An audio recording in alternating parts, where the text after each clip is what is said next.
Hello, I'm Celine. I'm a natural fertility and women's hormone naturopath. And I want to talk to you about exercise and, how would you choose the right sort of exercise to do during your menstrual cycle? So the menstrual cycle is divided into 4 phases. And whether you're coming from a Western or Eastern perspective, it tends to be broken down into those 4 phases, but they're slightly different. So from the Western perspective, and naturopaths will use this perspective as well, it begins with a blood phase where this is the bleeding days. So the first day that you wake up bleeding, that's your day one. That also means that if you begin your bleed on a Monday night, then that's not technically day one, that's day zero. Tuesday will be day one. So you've got to wait for that day when you wake up and you're bleeding. So there's that bleeding phase that can last anywhere from 4 to 7 days. And that's if you're in perimenopause and so on, it's going to be a little bit longer perhaps for the bleeding. Sometimes it's stop-start. Our bodies do a lot of really crazy, erratic things in the perimenopause. So that's that first stage. The second stage is known as the follicular stage, and it's called this because of the role that follicle-stimulating hormone plays in this first part of the cycle. So follicle-stimulating hormone is a hormone released by the pituitary to work on the ovaries. So it's going to be tapping at the doors of the ovaries and saying, hey, let's get some nice juicy eggs going. Let's build up these eggs and make them really fertile. So it's very active in that first phase of the cycle. And this is followed by ovulation. Ovulation will tend to happen around the 11 to 14 day mark, and it's really variable, so I'm not going to say exactly one day, but for many women, it's probably closer to day 14. Some women will have abnormalities with ovulation. So for instance, women with a condition known as functional hypothalamic amenorrhea, so they don't get periods and maybe they're highly stressed and underweight. Or women with polycystic ovarian syndrome, they also might not ovulate. So the ovulation is, that's something you need to test. You need to check for and test for, and you can assess this yourself as well. But imagine that it's around about halfway through a cycle, so around about day 14. And then following ovulation, we have what's known as the luteal phase. And this is because it's initiated by luteinizing hormone. So luteal is referring to luteinizing hormone. And luteinizing hormone is not just an ovulation hormone. I don't want you to just think it's this tiny little hormone that does one little job and then that's it. What it actually does is it pulses away and it gets to this high point around ovulation where it will trigger the ovaries into ovulating out what's known as a secondary oocyte. Sorry for all the scientific words here, but it's good to learn, isn't it? So it will ovulate out this egg. And when that egg ovulates, it's the beginning of the progesterone cycle. So without luteinizing hormone working well and without that ovulation occurring, you're not going to get progesterone. And progesterone is so important. It balances out the estrogen that's been building up thus far. And progesterone is also the essential pregnancy hormone. And so you get this luteal phase that spans from ovulation through, and progesterone is building, through to the next bleed. And just before the next bleed, there's a little bit of a drop in the hormones. And essentially, that phase where the bleed begins again is a hormone withdrawal phase, because by now hormones have, pregnancy hasn't been achieved, I would imagine, in this example. So the hormones will fall and they will just drop, and then the body is plummeted back into a bleeding phase. So that's the Western perspective. The Chinese perspective, or traditional Chinese medicine perspective, is that you also begin with a blood phase. They don't think about it necessarily just as bleeding. They think about it as a phase dominated by blood. And so if you're working with exercise, diet, nutrition, and you're trying to work out what's the right way to live and eat and exercise during this stage of the cycle, you would think about this blood phase as being very much driven by the blood that is built and processed and filtered, etc., through your liver. And then as we come through to the next part of the cycle, it's going to be what's called the yin phase, because the hormone estrogen is more yin in nature. So you're moving in this first couple weeks of a typical cycle from blood into yin phase. And the yin phase is dominated by estrogen, as I mentioned, and estrogen levels are going to just be building and building. But yin is also a beautiful phase because it's a very feminine phase, and the feminine qualities are glowing skin, receptivity, long luscious hair, feeling good mood-wise, pretty calm. So all these nice things are happening, and this is a great time to start a new project, do your presentation, create things, very creative phase. And so then we get to ovulation. So ovulation isn't necessarily seen as a one-point thing in the Chinese medicine perspective. They sort of move from the yin into the yang phase, and they know that whenever you get a shift from yin to yang, you have to have a climactic event that forces the body from yin to yang. So we know in our heads it's the ovulation occurring. So in the Chinese model, you've got the yang phase now, and this is dominated by progesterone. So it's quite, it's the same hormones, but it's just different ways of conceptualizing it. And in the yang phase, it's building heat. It's warm. Progesterone is a warm hormone, and progesterone is about this, it's a little bit more driven, more purposeful. Progesterone wants to build a baby. That's really why it's being produced here. It will raise your basal body temperature as well, so you can track your progesterone levels a little bit by looking at your basal temperatures. And so this, in terms of the timeline, is moving from halfway through the cycle through to the next bleed. And then just before the next bleed begins, there is a qi phase. The qi phase, I think, is really important because the qi phase is about movement, flow, and energy. So you go from having a woman bleed, go through building estrogen in the yin phase, shifting through a climactic event called the ovulation, triggered by LH, into the yang phase. And now you've got progesterone, yeah? But then you get the hormones falling, and everything in the body has to start moving, reorganizing and recalibrating for the next cycle. And this is where the qi comes in. That's why you're often a little bit lower in energy at this time, a bit more sensitive, a bit more vulnerable, and perhaps irritable as well, maybe not sleeping as well. So a lot of changes taking place because your body's in a stress situation now. And that comes up in exercise as well, the type of exercise you would do or the type you wouldn't do in the qi phase. So now let me tell you about the exercise. I know this is what you've come to the video to learn. So for women in their fertile years, what we know from evidence is that exercise performance is one of the things that gets influenced by the menstrual cycle. So we can look at it in terms of the types of exercise I'm doing. I'm going to be able to perform really well at this time of the cycle and not as well at that time of the cycle. We should definitely not stop exercising because we know that moderate intensity exercise can improve our menstrual health. They can reduce our PMS symptoms and those sorts of things.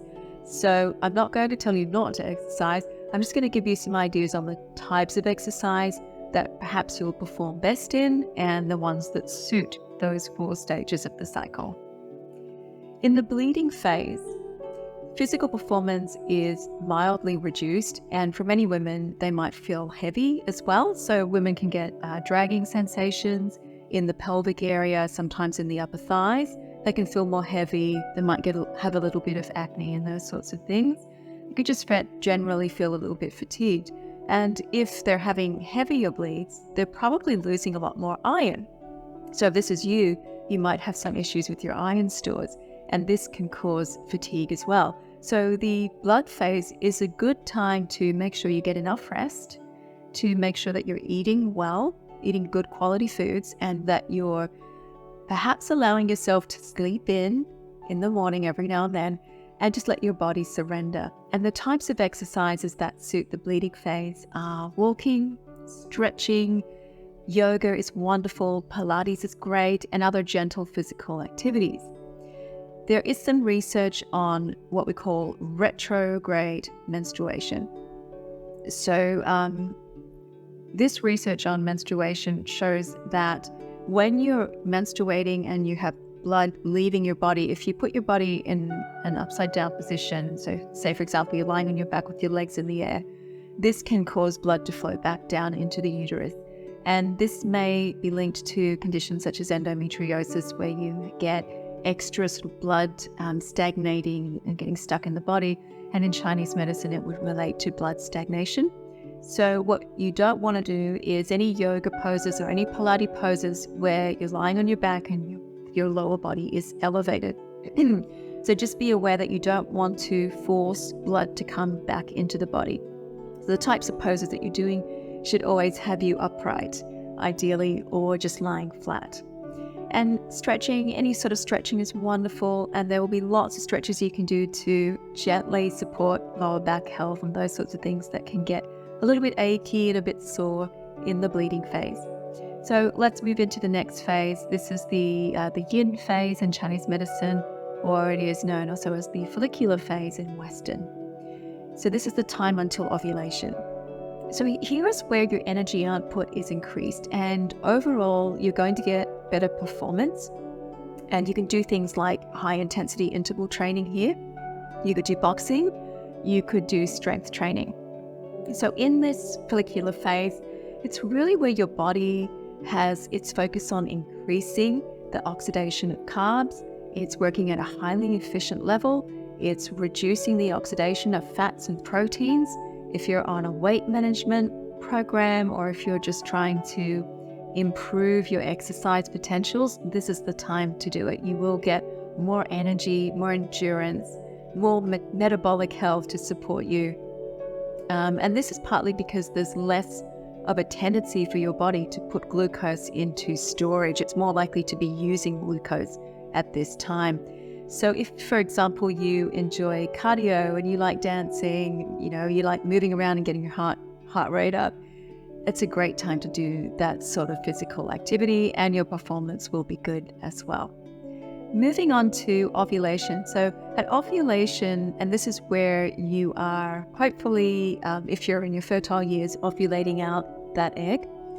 The best type of exercise is moving towards anaerobic and strength training. This is important because this is reflecting that your body is handling sugars differently, and that its metabolism is working at a slightly different rate. So maybe it's more likely to put sugars into storage. Maybe it's less likely to be freeing up sugars to give you energy. So you'll notice that from that ovulation point through to the next bleed, it's a little bit like a gradual decline in energy. That goes for all of us, even professional athletes. So anaerobic activity, strength training, get your weights out, get your resistance bands out, let them live on the lounge room floor, have your yoga mat there, start using your body as a weight. So you could be planking, you could be getting your gym ball out and doing your core abdominal exercises with that. And weights, they don't have to be really heavy weights, but just enough weight for you to have to engage all of your muscles. Bear in mind one thing during this part of your cycle.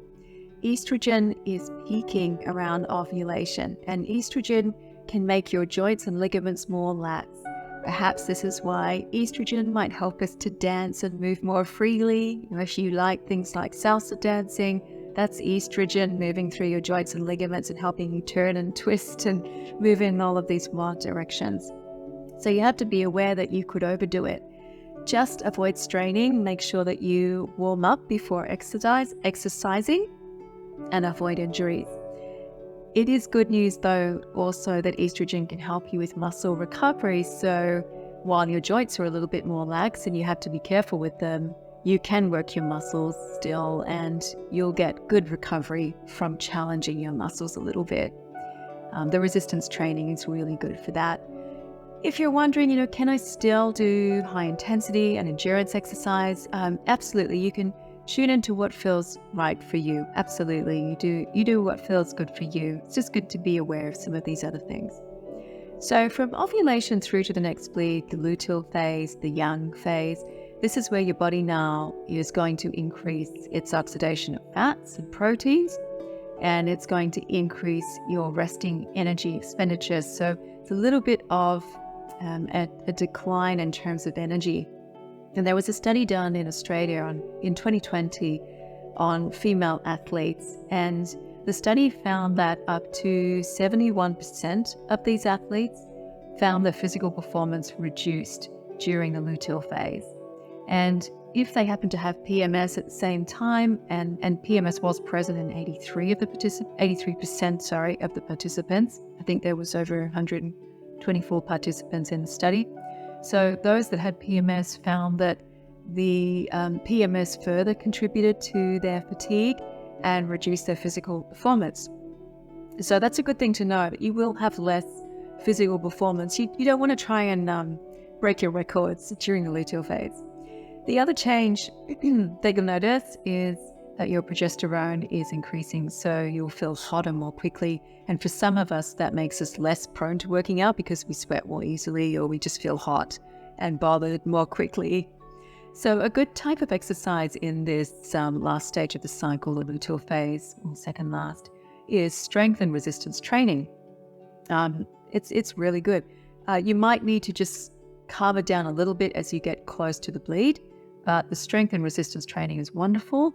And then gradually shifting towards restorative exercise, which could be Pilates and yoga, legs up on the wall if you like, any positions that you put your body in, fine at this stage, but restorative. So walking in nature, taking regular breaks and having naps if you need them.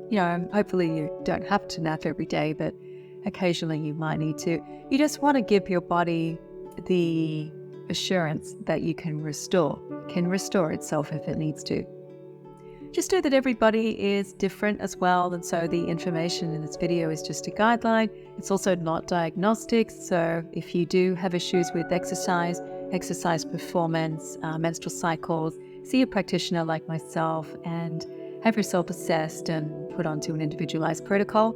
I hope that this information was helpful for you, everybody. Hope you enjoyed it. And thank you for listening in. Have a wonderful day. And don't forget, I'm on the socials if you want to join me for perhaps slightly shorter videos, reels, health advice, and tips. Take care and have a great day.